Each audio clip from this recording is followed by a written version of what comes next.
Hello, everyone, and welcome to our Spiritual Practices track. This is our third video for this unit. In Unit 1, we'll be focusing on establishing a consistent rhythm of meaningful prayer. In this video, I will discuss some of the reasons why we pray as Messianic Jews, and then in Part 2, or Video 4, we'll talk about how to establish a time of prayer first thing in the morning, and what are some of the things that you might do during this time. This will correspond with your Messianic Jewish lab assignment, establish a time of prayer first thing in the morning, and the prayer time handout. Tefillah, or Hebrew for prayer, is a critical part of being a Messianic Jew and will be a topic that runs throughout our course. Your morning time of prayer will become your lab room for many of our practical assignments. If you feel that your schedule makes this difficult, please reach out to me so that we can talk about it and come up with some possible solutions. We have 3 readings on prayer that I have discussed in the overview video that you've watched. The intention of these readings is to help us to think about our kavanah. Kavanah translates to intention or a direction of the heart. Yitzchak Boxman begins his introduction, "There are many goals in praying, but the primary one is to draw close to God." Judah Halevi has said, "Prayer is to the soul what food is to the body. Without prayer, something within us atrophies and dies." Mike Evans plainly says, "If you are going to be with God in an intimate, nurturing, growing relationship, we must spend significant time with Him." I will share my prayer journey a bit later in the course. For now, I've come to see that having a consistent and scheduled and intentional time for prayer with the Lord is critical for our life with God. We don't need to find God. He's always present, and He's always available. But we do need to be intentional about taking the time to be with Him, to become more aware of Him, and to give Him our worship. These prayer times will become a dynamic arena that God will use no matter what season of life you're in. It's a spiritual training ground. For me, it's my source of rest and joy and life, my solution to problems, time for revelation and intimacy and vulnerability. I like to say that your scheduled and intentional prayer time becomes the potting soil, if you will, for your spiritual garden to come to life. Now, I've learned the hard way that I simply cannot schedule prayer time into my schedule. There are just too many pressing things to do, too many deadlines, too many obligations that are important. Instead, I need to build my schedule around my prayer time. Imagine that the doctors were to give you a new diagnosis. Heaven forbid, say it was an illness that might kill you in a few years unless you were to do an hour or even 30 minutes of exercise on a consistent basis, first thing in the morning. I'd be foolish not to make that happen. This is how important prayer time has become to me, because I have seen the profound impact prayer has had on my life.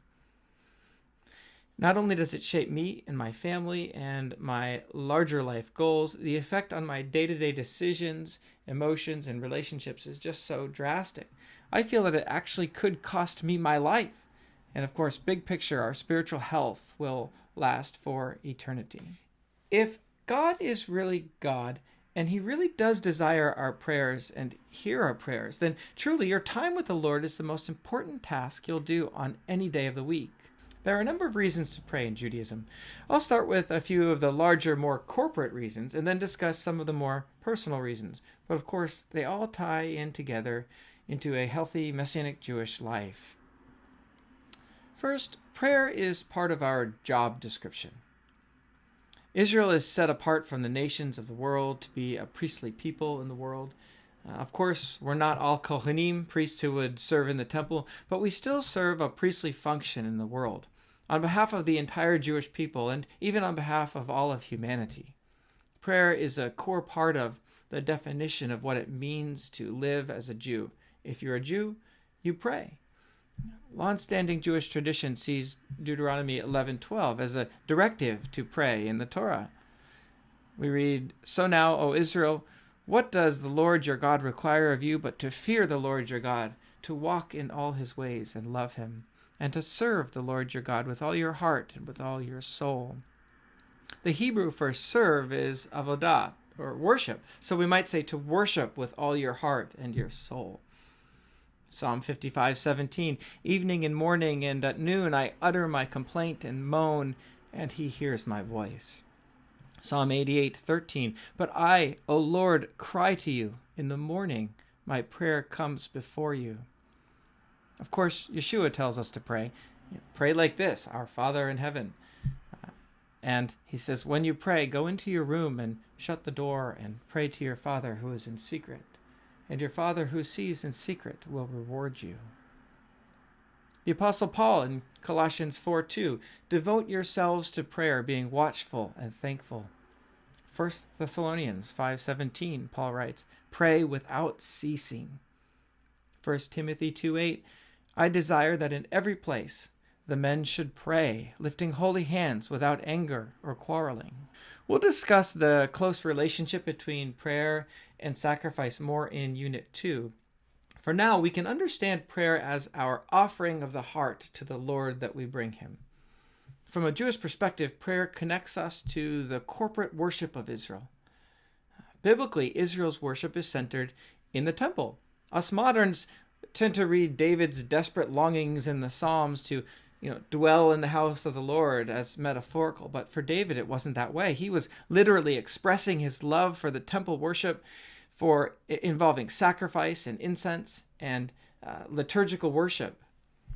Without the temple and being scattered around the globe, we Jews do the next best thing. We develop our worship in light of the temple. Think of Daniel, who was famous for praying 3 times a day. That wasn't simply his own invention. Living in exile in Babylon and Persia after the destruction of the temple, Daniel wasn't able to worship in the temple. So he did the next best thing. He prayed from his room in Babylon during the same times as the temple worship, and he even faced the temple in Jerusalem. In the book of Acts, when Peter experienced his vision with the quilt and the unclean animals that led to the ingrafting of the nations, he was praying from his room at the time of the afternoon offering with all Israel. This is one of many reasons why consistently praying together as a synagogue community on Shabbat mornings is so important. Our prayers together are effective, and they shape us in a more corporate way, drawing us into the life of the community around us, the life of Israel, and the life of our Messiah. Prayer also has a corporate dimension, even as you pray as an individual. If Jews around the globe who are not yet aware of the identity of Yeshua, who we believe is the life of the Jewish people, the Messiah who is interceding on our behalf and brings our requests to God the Father. Kol v'chomer, how much more so should us Messianic Jews lift our voices explicitly in the merit of Yeshua in prayer, along with all Israel. So we have an obligation to pray. Obligation is a hard word for many people, but it's not intended to be a shaming thing. We might think of it more as a privilege, a responsibility with a great weight that can ennoble us. And if all Israel, all Jews are given this ennobling privilege, how much more must we Messianic Jews who know Yeshua join these prayers? Though it's our responsibility and privilege to take hold of, I don't believe that our prayer time is intended to feel like a burden. Prayer must be a natural response to God's covenantal love in our lives. In my morning Bible reading, I'm going through the Psalms right now, and I've been struck by how often David just overflows with praise as a response to the work that God has done and will do. Now, speaking more individually, prayer is your sustenance. We might consider our prayer time like the time we, set aside our phone on the charger, to recharge or to reset. I love this verse in Psalm 42, it's 2-3. As the deer pants for streams of water, so my soul pants for you, O God. My soul thirsts for God, for the living God. I've discovered a principle. The more time you spend intentionally with God, the more longing and desire for his presence you'll feel. The less time you spend, the more burdened we become with busyness and tasks and the worries of life, and the less we desire to pray. It isn't a condemning thing. It's more like how we were built. We're designed to draw our life from God. We're designed to need him. If we don't go to him for this life, we naturally look to other things to quench this inner thirst. Gradually, the living water of the Lord becomes less and less meaningful to us. We seek it less. Kind of like if you eat junk food all the time. You crave junk food and begin to dislike the healthier foods. But if you eat healthier foods all the time, you crave those and the junk food becomes less and less appealing. Now, this doesn't happen overnight, but it happens over time in a way that we might not notice until, we're in crisis one day and we find that we're in a desert season with the Lord and we wonder where he went. Psalm 46, 3-5, God is our refuge and our strength, an ever-present help in trouble. In 1 Samuel 30, David's troops were calling for him to be stoned, and David, it says, he strengthened himself in the Lord his God. Consistent times of prayer build intimacy and trust with God. When we show up for intentional time with God, it demonstrates our trust and dependence on God. In turn, I think that provides a space for God to entrust us with more revelation and more experiences of his presence. He knows that you will consistently come to him and that you have a space and a time set aside to listen to him, so naturally he can then gradually trust you with more spiritual responsibility. Now, I'm convinced that the only way to really learn how to hear God speaking to you in a more consistent way is to devote intentional time with him without other distractions. And like I said above, this time becomes the training ground to learn how to wait and to listen and hear God's voice through the Ruach, the Spirit of God. And more, this becomes a witness to those around you. Your kids won't learn to trust and have a relationship with the Lord unless they see you in a tangible way, spending time with him. Do they see you in prayer? Do they long to wear your talit and muse through your siddur? Do they see you on your knees?